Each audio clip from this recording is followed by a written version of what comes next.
ಫೈನಲಾಗಿ ಸ್ವಲ್ಪ ಕಟ್ ಮಾಡಿದ ಕೊತ್ತಂಬರಿ ಸೊಪ್ಪನ್ನು ಹಾಕೊಳ್ತಾ ಇದ್ದೀನಿ. ನೀಟಾಗಿ ಒಮ್ಮೆ ಮಿಕ್ಸ್ ಮಾಡಿಕೊಂಡು ಟೇಸ್ಟ್ ಮಾಡ್ಕೊಳ್ಳೋಣ.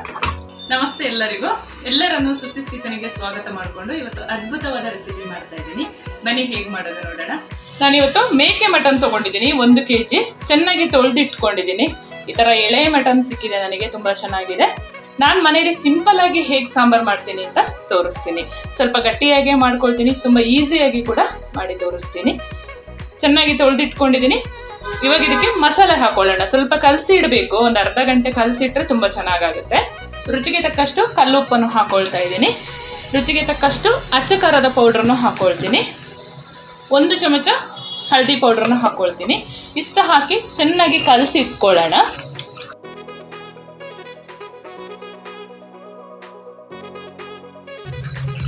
ಈ ರೀತಿ ಕಲಸಿ ಒಂದು ಅರ್ಧ ಗಂಟೆ ಇಡೋಣ. ಮಟನ್ ಸಾಂಬಾರಿಗೆ 2 ಟೊಮೆಟೊ ಮತ್ತು 2 ಈರುಳ್ಳಿನ ತೊಗೊಂಡಿದ್ದೀನಿ. 2 ಈರುಳ್ಳಿನ ನಾನು ಕಟ್ ಮಾಡಿಕೊಂಡು ನೈಸಾಗಿ ಪೇಸ್ಟ್ ಮಾಡ್ಕೊತೀನಿ. ಟೊಮೆಟೊ ಮತ್ತು ಈರುಳ್ಳಿನ ಕಟ್ ಮಾಡಿ ಇಟ್ಕೊಂಡಿದ್ದೀನಿ. ಒಂದು ಜಾರಿಗೆ ಸೇರಿಸ್ಕೊಳ್ತಾ ಇದ್ದೀನಿ. ಒಂದು ಸ್ವಲ್ಪ ಕೊಬ್ಬರಿನ ಕಟ್ ಮಾಡಿ ಇದ್ರ ಜೊತೆಗೆ ಸೇರಿಸಿ ನೈಸಾಗಿ ಪೇಸ್ಟ್ ಮಾಡ್ಕೊಳ್ಳೋಣ. ಈ ಹದದಲ್ಲಿ ನೈಸಾಗಿ ರುಬ್ಕೊಂಡಿದ್ದೀನಿ.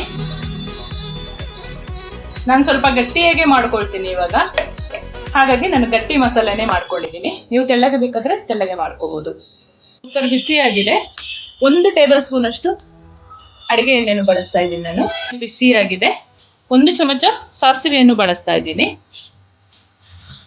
ಸಾಸಿವೆ ಚಟಪಟ ಅನ್ನುವಾಗ 1 ಪಲಾವ್ ಎಲೆ, 1 ಏಲಕ್ಕಿ, 2 ಲವಂಗ, 1 ತುಂಡು ಚಕ್ಕೆಯನ್ನು ಹಾಕೊಳ್ತಾ ಇದ್ದೀನಿ. 1-2 ಸೆಕೆಂಡ್ ಮಿಕ್ಸ್ ಮಾಡ್ಕೊಳ್ಳೋಣ. 1 ಚಮಚ ಶುಂಠಿ ಬೆಳ್ಳುಳ್ಳಿ ಪೇಸ್ಟನ್ನು ಹಸಿ ವಾಸನೆ ಹೋಗೋವರೆಗೆ ಫ್ರೈ ಮಾಡ್ಕೊಳ್ಳೋಣ. ಶುಂಠಿ ಬೆಳ್ಳುಳ್ಳಿ ಪೇಸ್ಟ್ ಫ್ರೈ ಆಗಿದೆ. ಸ್ವಲ್ಪ ಕರಿಬೇವು ಸೊಪ್ಪನ್ನು ಹಾಕೊಳ್ತಾ ಇದ್ದೀನಿ. ನೀಟಾಗಿ ಒಮ್ಮೆ ಮಿಕ್ಸ್ ಮಾಡ್ಕೊಳ್ಳೋಣ. ರುಬ್ಬಿಟ್ಕೊಂಡ ಮಸಾಲೆನ ಚೆನ್ನಾಗಿ ಫ್ರೈ ಮಾಡ್ಕೋಬೇಕು. ಒಂದು 5 ನಿಮಿಷ ಆದರೂ ಮಸಾಲೆ ಫ್ರೈ ಆಗಬೇಕು.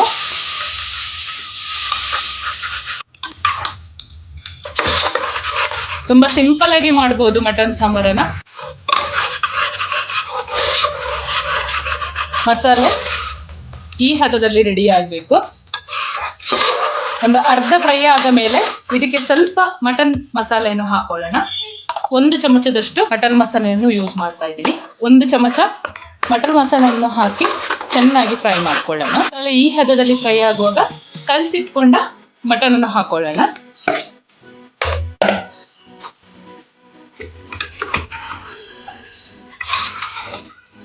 ನೀಟಾಗಿ ಒಮ್ಮೆ ಮಿಕ್ಸ್ ಮಾಡ್ಕೊಳ್ಳೋಣ. ಒಂದು ಅರ್ಧ ಗ್ಲಾಸ್ ನೀರನ್ನು ಹಾಕೊಳ್ತಾ ಇದ್ದೀನಿ. ಇದು ಬೇಯುವಾಗ ಸ್ವಲ್ಪ ನೀರು ಬಿಟ್ಕೊಳ್ಳುತ್ತೆ, ಸಾಕಾಗುತ್ತೆ ಅಷ್ಟು. ಚೆಂದ ಒಮ್ಮೆ ಮಿಕ್ಸ್ ಮಾಡಿಕೊಂಡು 2 ವಿಶಿಲ್ ಮಾಡಿಕೊಂಡ್ರೆ ಸಾಕು. ಇದು ಮಟನ್ ಎಳೆದಾಗಿದ್ರೆ 2 ವಿಶಿಲ್, ಜಾಸ್ತಿ ಬಲ್ತಿದ್ರೆ ಮಾತ್ರ 4ರಿಂದ 5 ವಿಶಿಲ್ ಬೇಕಾಗುತ್ತೆ. ಫೈನಲ್ ಆಗಿ ಮಟನ್ 2 ವಿಶಿಲ್ ಆಯಿತು. ಈಗ ವಿಶಿಲ್ ತೆಗೆದು ಏನಾದರೂ ಉಪ್ಪು ಮೆಣಸು ಬೇಕಾದರೆ ಹಾಕೊಳ್ಳೋಣ. ಈಗ ಚೆಂದ ಒಮ್ಮೆ ಮಿಕ್ಸ್ ಮಾಡ್ಕೊಳ್ಳೋಣ. ಆಮೇಲಿಂದ ಸ್ವಲ್ಪ ಕೊತ್ತಂಬರಿ ಸೊಪ್ಪನ್ನು ಕಟ್ ಮಾಡಿ ಹಾಕೊಳ್ಳೋಣ. ಉಪ್ಪು ಮೆಣಸು ಏನಾದರೂ ಬೇಕಾದರೆ ಇವಾಗಲೇ ಹಾಕ್ಕೊಂಡು 1-2 ಕುದಿ ಕುದಿಸ್ಕೊಳ್ಬೇಕು. ನೋಡಿ, ಇಷ್ಟು ಗಟ್ಟಿ ಮಾಡ್ಕೊಂಡಿದ್ದೀನಿ. ಇದು ಚಪಾತಿಗೂ ಆಗುತ್ತೆ, ವೈಟ್ ರೈಸ್, ಪರೋಟ ಎಲ್ಲದರ ಜೊತೆನೂ ಟೇಸ್ಟ್ ಮಾಡ್ಬೋದು. ತುಂಬ ಅದ್ಭುತವಾದ ಕಾಂಬಿನೇಷನ್ ಇದು. ಫೈನಲಾಗಿ ನಾನು ಸ್ವಲ್ಪ ಕಾಚಂ ಪುಡಿಯನ್ನು ಹಾಕೊಳ್ತೀನಿ. ನೀವು ನಿಂಬೆ ರಸ ಆದರೂ ಹಾಕೋಬೋದು. 1/4 ಟೇಬಲ್ ಸ್ಪೂನ್ ಅಷ್ಟು. ಇದು ತುಂಬ ರುಚಿ ಕೊಡುತ್ತೆ.